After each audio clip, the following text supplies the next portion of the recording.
In this video I want to quickly talk about the integral test. The integral test on the AP exam is not one I think you're going to use very often. Its use really comes in the next test, which we're going to talk about, which is the P-series test. This helps, the P-series is a shortcut in a lot of ways for this. The test basically says if a series is positive and decreasing, then you can use an improper integral that aligns to the series, and the integral and series will agree. Now, what I mean by, of course, positive is it's got to be positive terms. Like you look at this one, the first term would be 1 over 1, then 1/2, then 1/3, then 1/4, and so on. Obviously, every term is positive. Also, it has to be decreasing. I hope this one's obvious. I mean, 1, 1/2, 1/3, 1/4. It is always getting smaller. If the series weren't even the terms weren't even getting smaller, then obviously we wouldn't be talking about something that converges. So we have to make sure it's doing those two things. Now, what I mean by writing an improper integral that agrees is I am going to take this this series and rewrite it as an improper integral, or write an improper integral that aligns to it. So remember doing this. Okay. So instead of 1 over n, I just do 1 over x. Of course, we get natural log of x evaluated at b and 1. We do the limit as b approaches infinity. And if you remember, then we get the natural log of b minus natural log of 1 is 0. Now we evaluate plugging b in, we get infinity, and we said that this integral diverged. Well, again, I'm going to point out here the integral and the series will agree, meaning since the integral diverges, so will the series. Okay, so 1 over n diverges.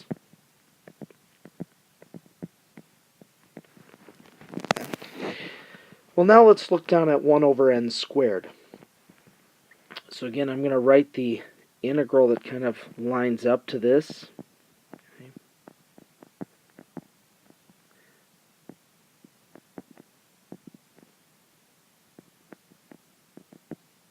Here, let me write it that way. X to the negative second. So we raise the power and divide, so it's negative x to the negative first, which I could write as negative 1 over x. Evaluating at b 1.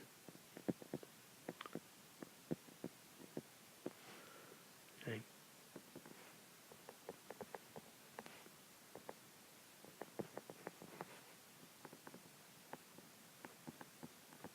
And now is when we actually start thinking about putting infinity in. This becomes essentially 0 minus negative 1 equals 1. So we got an answer. Excuse me, positive 1. We get an answer. So when we got an answer, we said it converged. So the integral converges. Therefore, the sequence converges. Now, the one thing I put up here as kind of a note is that the answer to the integral is not the sum of the series. Remember, the only type of series so far we've looked at that we could actually find the sum of is a geometric series. And actually, for our purposes in Calc BC, that really is the only one we're going to look at finding the sum of. So it's important not to say that the sum of the series is 1, because it's not. That is what the area is approaching, but that's not the sum of our series. Let's look real quick at why this works. Okay, as I said, I'm really going to do a gloss over here of the proof in this video. Here you see the function 1 over x. Here you see 1 over x squared, the ones we just looked at. So you can see that what I've graphed here are the left-hand Riemann sums. So, this is, of course, 1 over 1, 1 over 2, 1 over 3. and so on. And of course, if you were going to calculate these Riemann sums, because they all have a width of 1, so on. And now that we know that that area doesn't converge to an answer, well, here we've got the series that represents the Riemann sum. Okay? So by saying that this Riemann sum that approximates the area we're not going to actually be able to converge to an answer, we know that the series also will not converge. Now again, this is a really simple look at that proof, and there's much more we could say about it, but I just wanted to kind of explain it visually why this is going to work. Okay, this other one, 1 over x squared, you can see I've chosen to do a right-hand sum. So this is 1 over 2 squared, 1 over 3 squared, 1 over 4 squared, and still the width is 1. Okay, so add those up. Now this isn't quite the series that I'm talking about because I left out the first term. Remember, in both cases, when I did the series, I went from 1 to infinity.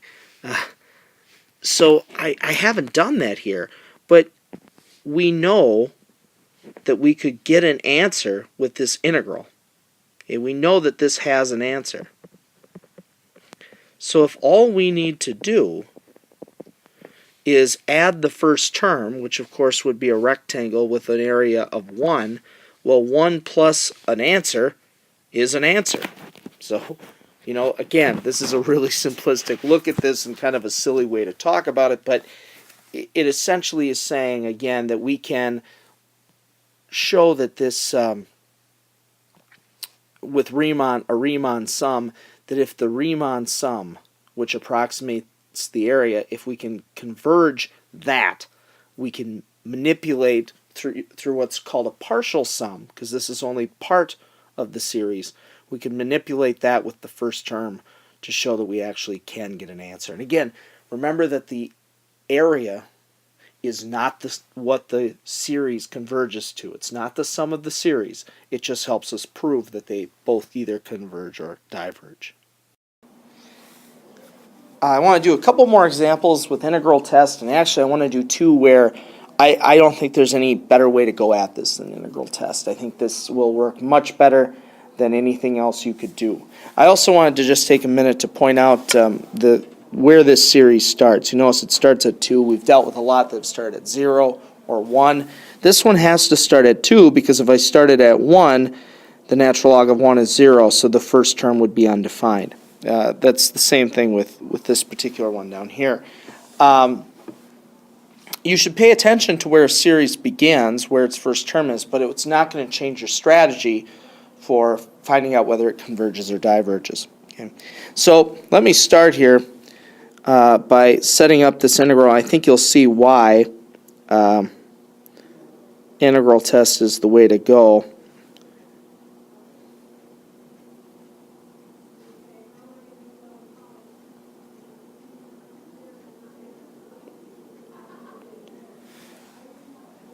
I'm going to make u equal the natural log of x.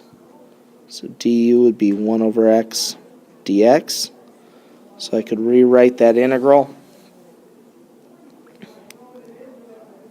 as 1 over u du. Okay. So this becomes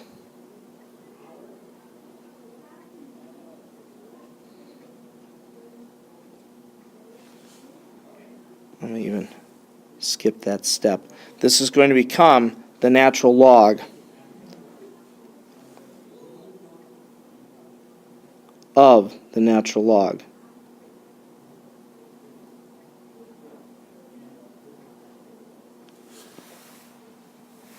Okay.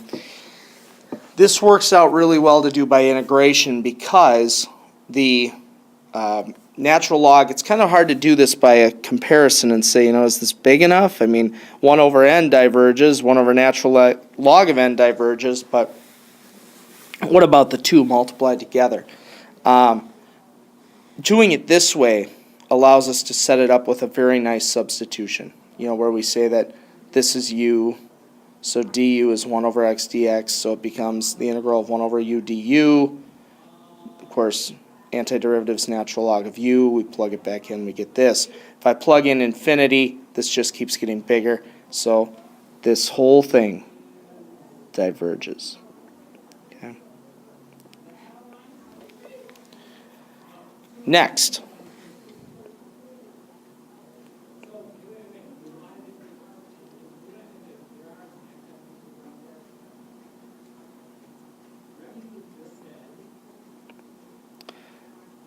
x. And let me also rewrite this in a way that's a little bit easier to look at.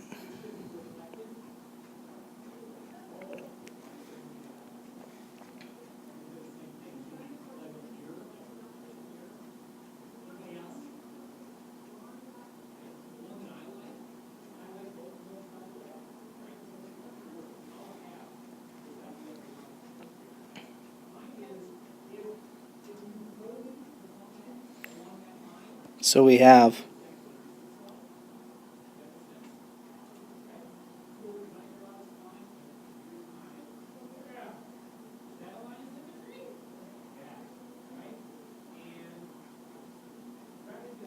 and now you'll see that by plugging in b and plugging in 2, this will actually converge.